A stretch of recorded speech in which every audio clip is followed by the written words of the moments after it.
Now looking at the upcoming matches, the first game will be played between Japan and Costa Rica in Group E. Japan coming off that big win against Germany where they scored 2 goals and showed a lot of character to grind out that win against the mighty Germans. Costa Rica wasn't very impressive in the last game, and in this game it does feel like Japan would have the upper hand and should be able to take those important 3 points in Group A where there are Germany and Spain as well. So getting those 3 points for Japan will be very crucial and will put them in a comfortable position to qualify for the next round. 6:30 p.m. kickoff will be between Belgium and Morocco from Group F.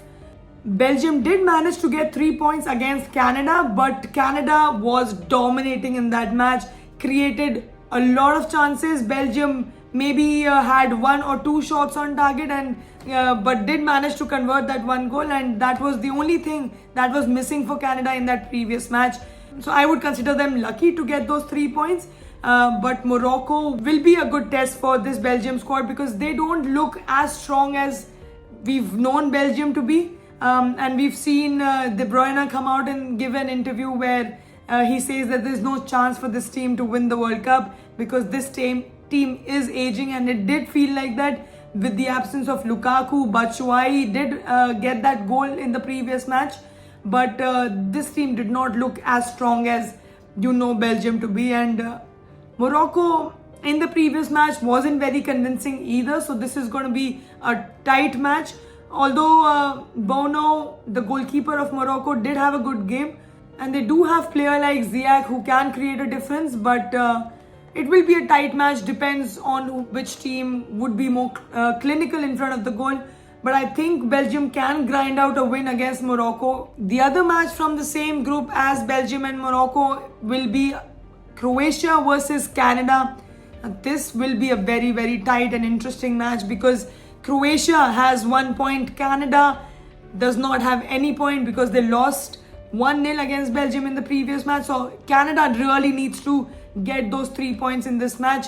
And they have a squad. They have a strong squad. They put up a good show in versus Belgium. Did not manage to convert any goals. Even missed the penalty which was saved by Courtois.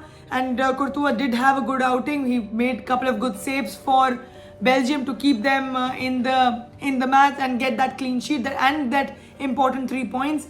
So this will be an important test for Croatia again, and for Canada. It will be critical for Canada to be clinical in front of the goal. Canada does have players like Alphonso Davies and Jonathan David who plays for Lille. So they have quality. They've got Estocchio, and Canada in the first match did look like a young and dynamic squad who can put some threat on this Croatian side. Croatia in their previous match drew against Morocco 0-0.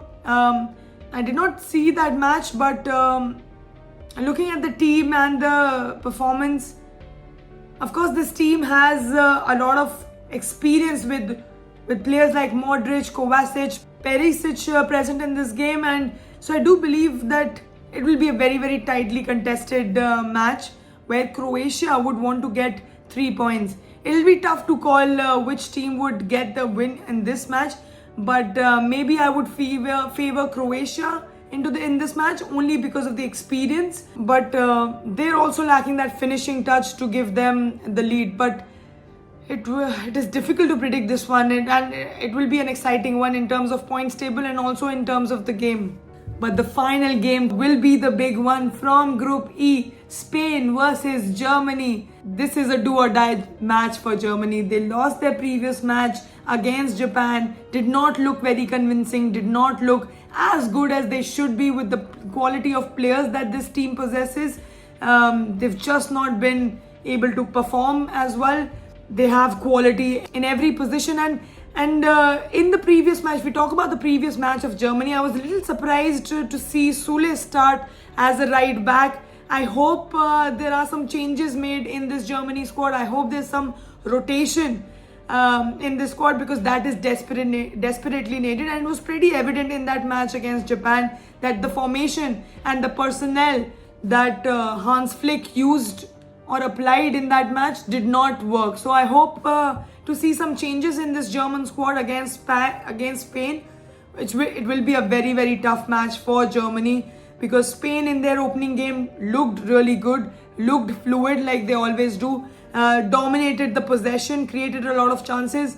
Busquets sitting behind in the midfield with Gavi and Pedri doing all the work, creating those link-up play. Olmo looked really, really good in that previous match. Laporte and Rodri also had a strong game. Alba and Azpilicueta provided that width in the wings and provided a lot of crucial crosses. In fact, I think one of the goals also came in from a cross from Alba in the attacking third. So they've got a very, very strong squad, and it will be a big challenge for Germany to face Spain in a do-or-die game. Let's hope Germany can come through and manage to stay in the World Cup, because it will be really disappointing if Germany exits this World Cup in the group stages in just round 2.